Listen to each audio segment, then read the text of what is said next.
Hi, friends, and welcome to our read aloud, Counting on Fall, written by Lizanne Flatt and illustrated by Ashley Barron.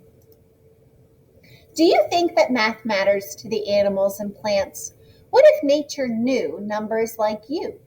Let's look at the fall. Can you imagine what counting could do? Who'd count the leaves falling from trees, stirred and disturbed by the passing breeze? Ooh, maybe the spider could. As more and more fall to the forest floor, the less there are left on the trees. Without counting, where do you see more leaves and where do you see fewer leaves?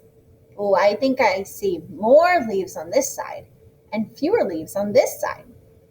And the less on the trees, the more on the floor, until the trees stand there nakedly.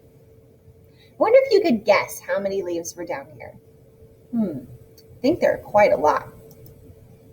What number of nuts would the squirrels stash away? Would they keep count? Would they keep score? Imagine them comparing the size of their stores. Ooh, see, this guy only has a couple. This squirrel has a lot.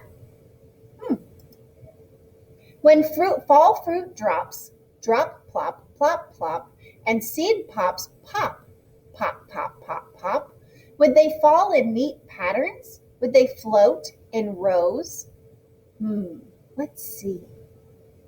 I see all those seeds floating around. Do you think whales would race to a sunny, warm place? Ooh, like this whale is first, but this whale's back here. He's last. But they're all going to get there, I know it. If honking geese kept to groups 10 apiece, what a sight they would make at the lake. Oh, look, they're in groups of 10.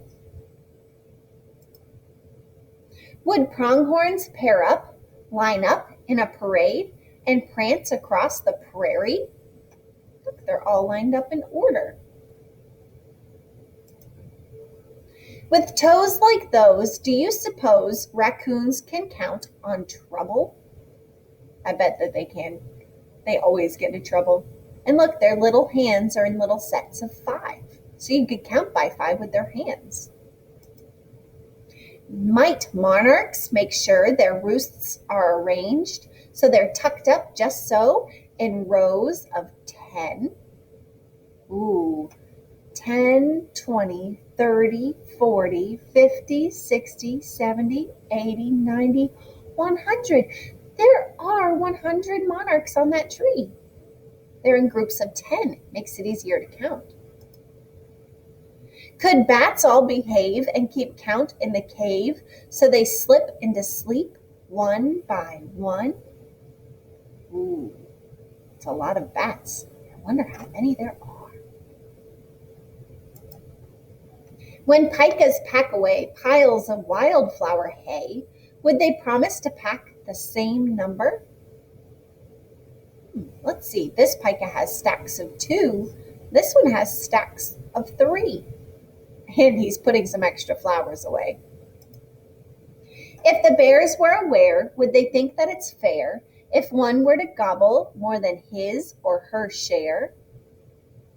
Ooh, let's see. Looks like they have, I think 1, 2, 3, 4, 5, 6, 7. 1, 2, 3, 4, 5, 6, 7, 8. Oh, this bear has more berries than this bear does.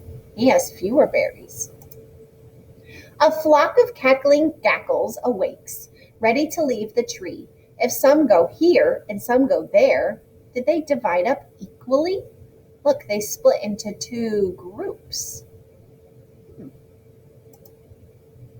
And so, nature knowing numbers? No, not really true.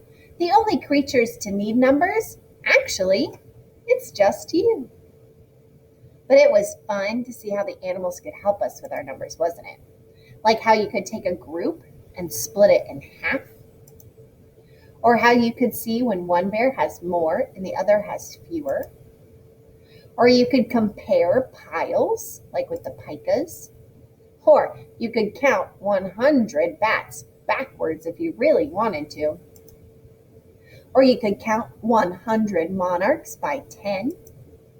Or you could count the raccoon's fingers like this: 5, 10, 15, 20. You see how I was counting by fives? Or you could see how these pronghorns were grouped in sets of 2. And you could count by 2 actually. 2, 4, 6. You see? Or how these geese were in sets of 10, but this one was in 2 sets of 5 to come together to be 10, just like your hands. And how you might have things that are first and things that are last. And how you could count things in different groups, like this group has 3 and this group has 6. This group has more. This group has fewer. Or how you could compare different stashes of squirrels' nuts, like this squirrel has 5 and he only has 1 or 2. Or you could see how there's more leaves on some trees and less leaves on others. Nature has a pretty cool way of helping us with our counting, and I hope you really enjoyed this book. Thank you for reading with me, friends.